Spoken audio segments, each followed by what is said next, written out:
Muy bien, con ustedes nuevamente, indudablemente con ganas de seguir hablando con Nikolai Mikhailov. Así que, Nikolai, vamos a adentrarnos un poquito en el tema de religión que se habló en el segundo bloque. ¿Cuáles son las diferencias que notas con el laicismo y con las religiones en realidad, con las religiones en general, y se nos pasa por ser extranjeros, ¿viste? Los extranjeros a veces nos trabamos a hablar un poquito. ¿Qué diferencia hay con Rusia hoy en el aspecto religioso? ¿Qué diferencia hay de parte de Rusia con...? Claro, con el modelo, porque en Occidente se pone el laicismo como el objetivo final. Y Rusia a veces está revalorizando ahora el papel de la religión como un factor aglutinante de su población, parecería. Entonces queríamos saber cómo se ve esto desde la sociedad rusa. Es un tema muy tabú, porque cuando uno habla de religión pareces un fanático religioso, y cuando uno habla de valores pareces un fanático religioso que habla de valores. Religioso. Pareciera que no se puede tener valores sin tener religión, o no se puede convivir en una sociedad de valores, porque lo que se nota es que estamos perdiendo. Ese es el totalitarismo que hablábamos antes del liberalismo. Ahora sí, te permitimos hablar. Sí, yo lo entiendo de una forma completamente diferente. Es la religión que forma parte muy importante de todo lo que es cultura. O sea, no podemos imaginar ninguna cultura que no tenga esa base religiosa. O bueno, también podemos ampliar hasta ideología, porque la religión otra vez es una manifestación ideológica, y por eso es el fundamento, porque la forma de vivir, la forma de expresarnos se basa en definitiva en la ideología, en el idioma, en las costumbres y bueno, las tradiciones. Y si no fuera por religión, no habrá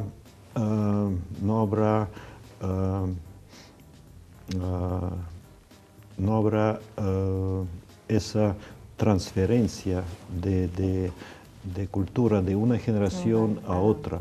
O sea, para mí es lo esencial que puede transportar la ideología y pasarla de una generación a otra. Y eso también es fundamental para la cultura, ¿no? Porque eso es lo que caracteriza en definitiva a la sociedad, a una nación. Si una nación no sabe cómo se hereda la cultura, pierde su identidad, ¿no? Y eso es lo que podemos ver. Lo que está sucediendo en algunos lados con la globalización. Perdón interrumpirte, Marcelo, pero no puedes dejar de hacer esta pregunta. Está acostumbrado que yo lo interrumpa siempre. Pero ¿qué papel debería jugar el Estado actual? O sea, en realidad reformulo la pregunta. ¿Qué papel debe jugar la religión en un Estado actual? Bueno, es un tema bastante filosófico, pero es sumamente importante, porque fíjense en el caso de Rusia. En Rusia antigua, en Rusia del siglo, bueno, a partir del bautismo de Rusia en el siglo IX, tenemos el caso de que, bueno, siempre ha habido cierto tipo de equilibrio entre el poder religioso y el poder político, ¿no? Y ese equilibrio se ha mantenido hasta Pedro I, hasta el siglo XVIII, cuando fue después de la visita de Pedro a Dinamarca, después fue a Inglaterra, estudiando cómo se hacen los barcos para crear la flota para Rusia, porque Rusia ya estaba entrando en el Báltico o sea, ese fue el primer momento cuando el poder político se puso por arriba del poder espiritual, del poder religioso, y fue ese momento cuando se perdió o cambió este equilibrio, ¿no? Pero eso no duró mucho tiempo, eso fue ya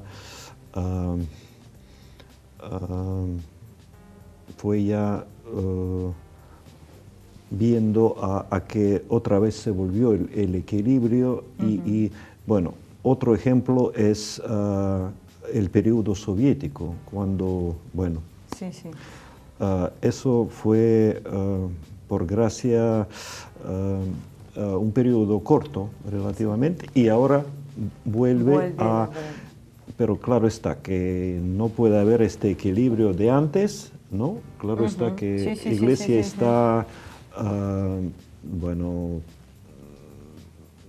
portando como el copiloto, y este copiloto está en esta situación detrás del primer piloto que nos indica el camino. A diferencia de esto, tenemos el ejemplo del conflicto entre Papa Gregorio VII y el emperador de Santo Imperio Romano. Y bueno, resultó que todo se fue al revés, ¿no? El Papa sí quería imponerse, ¿no? Y ¿cuál fue el resultado de este conflicto, de esta lucha contra dos poderes? Resultó que eso no contribuyó nada para la Iglesia Católica, porque la Iglesia Católica se convirtió en una fuerza política, ¿no? Y eso me parece que fue el momento más importante y ese fue el momento porque la Iglesia Ortodoxa y la Iglesia Católica se han separado, bueno, hasta no poder más y bueno, y gracias a Dios tenemos este momento cuando después de casi 1000 años se encuentran nuevamente el Papa con el patriarca ruso. Yo creo que es un momento histórico que muy pocos lo han evaluado como tal. En Occidente por lo menos no. Es casualidad que el capitalismo globalista, financiero, que es el que está predominando en las últimas décadas, haya atacado al catolicismo en América Latina, por ejemplo, financiando iglesias protestantes para tratar de esmerillar las bases sociales, pero que a la vez haga lo propio con el Islam, tildándolos a todos de yihadistas, terroristas, y ahora cargue también contra los ortodoxos en Rusia como una cosa anacrónica del pasado, como una rémora que hay que extirpar. ¿Es una casualidad eso? No. Es un plan universal, ¿no? Porque cualquier estructura que trae algo detrás, que es la tradición. Todo lo tradicional hay que aniquilarlo, ¿no? Porque el objetivo principal de esos señores, el globalismo, es este concepto que nadie en realidad entiende de qué se trata, ¿no? No Pero pertenezca a nada. el enemigo principal es todo lo tradicional, todo lo que tiene fundamento, y en este caso es el primer objetivo es la cultura, la religión y bueno, todos los valores que tiene una nación, una tribu, claro. un estado, ¿no? Y desde ese punto de vista, la izquierda liberal es parte del sistema. La izquierda liberal... Que promueve en realidad básicamente estos valores. Se tilda de anticapitalista, pero en realidad su función última es esta, porque de anticapitalista me ha quedado poco.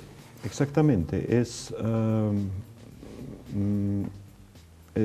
parte de esta misma fuerza que se utiliza con el objetivo de destruir, porque, repito, que soy conservador en el sentido de que si perdemos la base, ¿no?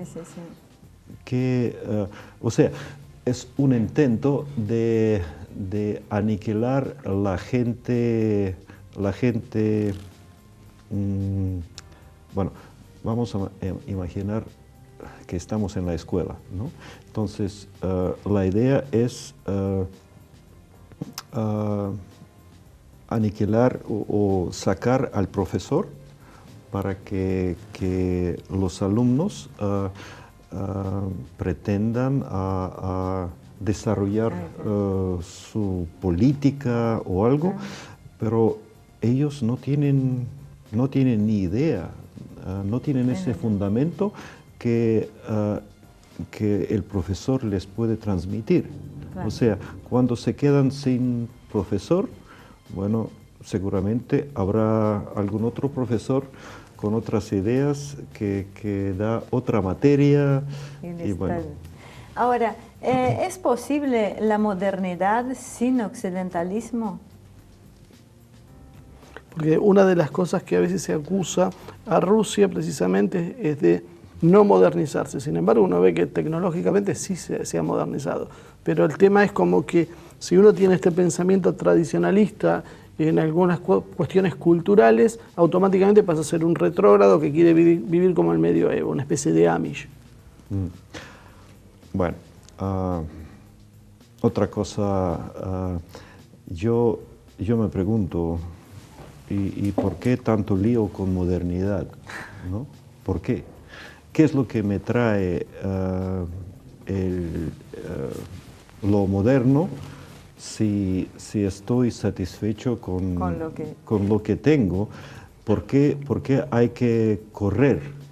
¿No? Pues la misma idea de progreso, ¿no? La misma idea de producir más cosas al ritmo acelerado. Sí. ¿Qué les pasa?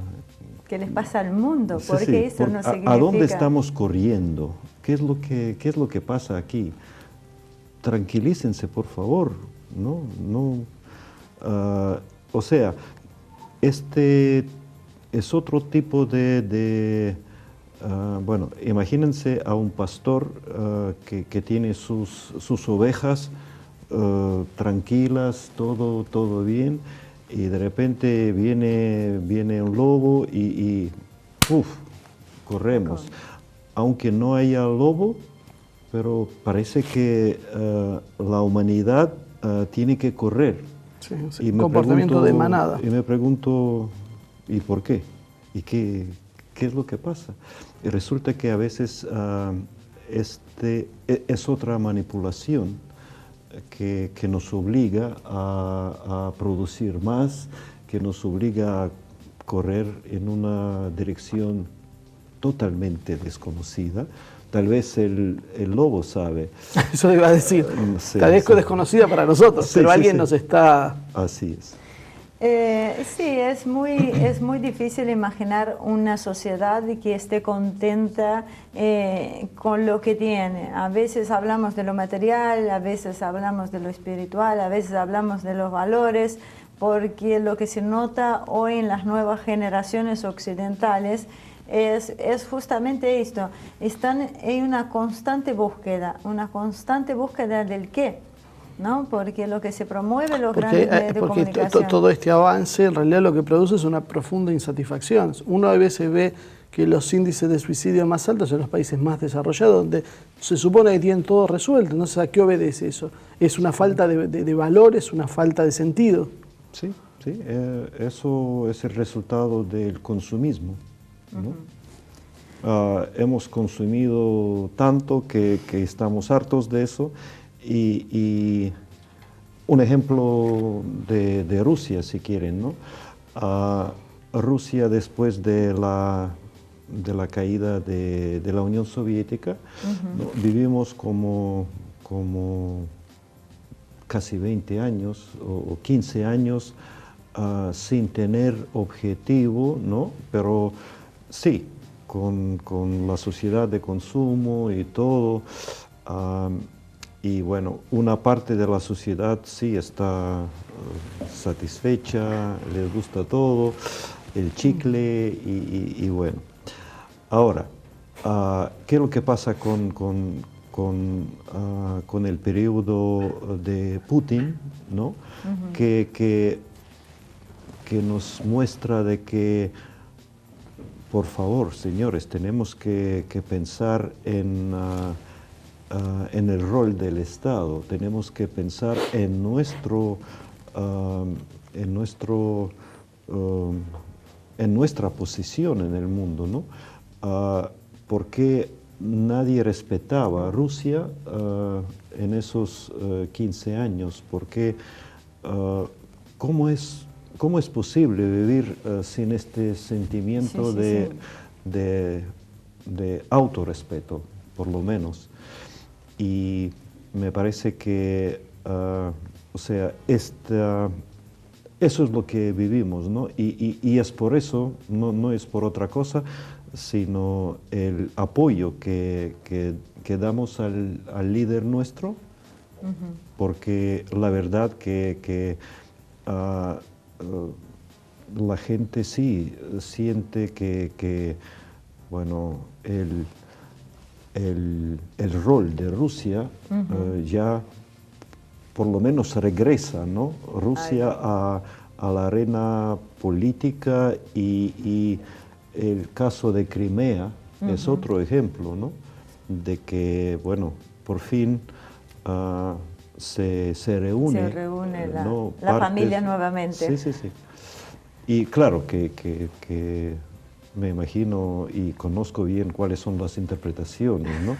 Ocupación, todo eso, ¿no? Sí. Sin embargo, eso está permitido para la gente que no les interesa la historia, qué cosa fue Crimea para Rusia, etcétera, etcétera. Indudablemente está este volver a la familia, otra vez acabo de interrumpir a Marcelo, este volver a la familia o volver a este respeto de Rusia como esta disputa de este supuesto imperio hegemónico está trastornando un poco. No quiero ir mucho a la actualidad o sacar de Marcelo el objetivo del programa, que era un poco hablar de la filosofía política. Precisamente en este momento quería traerle un poquito a la actualidad lo que está pasando diariamente y ver si, ahora te interrumpí yo, y ver si esta insatisfacción, esta falta de valores que produce crisis interna es lo que ha producido fenómenos como el de Trump, como el de Le Pen, estos fenómenos que se empiezan a dar, que tal vez no sean exitosos, tal vez después terminen siendo un fiasco, pero sí que demuestran que algo no está funcionando. ¿Es eso es esa teoría puesta en práctica? Por lo menos la población, el profundo de la población. No estamos hablando de poderes, porque con sus errores, con sus defectos, con sus decepciones, Trump llegó al poder gracias a esta gente que estaba harta de lo que era su oposición. Sí, sí, me imagino que vivimos o entramos en una crisis de verdad, en una crisis de poder, de una crisis universal, diría yo, porque vemos que la sociedad occidental sí está harta del globalismo totalitario que han tratado de emprender y se ve que tanto en los Estados Unidos como en la Unión Europea eso ya se ve que eso no da ningún tipo de resultado. Quiere decir que es una buena señal de que, señores, hay que cambiar el rumbo, hay que inventar algo, porque no funciona. No funciona eso. Algo pasa si uno ve que el eje del mal, yendo a las palabras de Bush, empieza a ser Rusia, Irán, China, Venezuela, países que a veces tienen sistemas diferentes entre sí, pero todos tienen un común denominador que es esa oposición al globalismo y a esa cuestión liberal, por un colectivismo por un lado, porque son teocráticos por el otro. ¿Eso cómo lo ves? Bueno, es exactamente esto, que tenemos el conflicto de civilizaciones. Simplemente hay traidores siempre si hablamos del Islam, ¿no? Tenemos la Arabia Saudita, que es un traidor es como izquierda extrema dentro del concepto nuestro, y tenemos también Irán, ¿no? Como la franja chiita, que bueno, sí entiende que en definitiva no puede haber ningún tipo de convivencia con los Estados Unidos, y o sea, eso es otra vez una demostración de que somos diferentes, pero no pasa nada si uno no trata de imponerse, ¿no? Uno no trata de... Precisamente lo último. Precisamente eso, ya como cierre, porque me están mirando mal. Estados Unidos creo que está en un periodo histórico de acá 5 o 10 años donde Estados Unidos, o el globalismo en general, tiene un periodo de 5 o 10 años tal vez donde todavía podría frenar esta insurrección generalizada que se le está dando en el mundo. Pasado eso sería muy difícil. Los síntomas de decadencia, como dijo, son muchos. ¿Estamos entonces en riesgo que haya una guerra, que alguien termine por patear el tablero al no poder dominarlo? Una reflexión muy cortita, Nicolai, porque necesito cerrarlo ya. Sí. Eso sí, la situación se pone mucho más arriesgada, y eso se nota, eso se siente.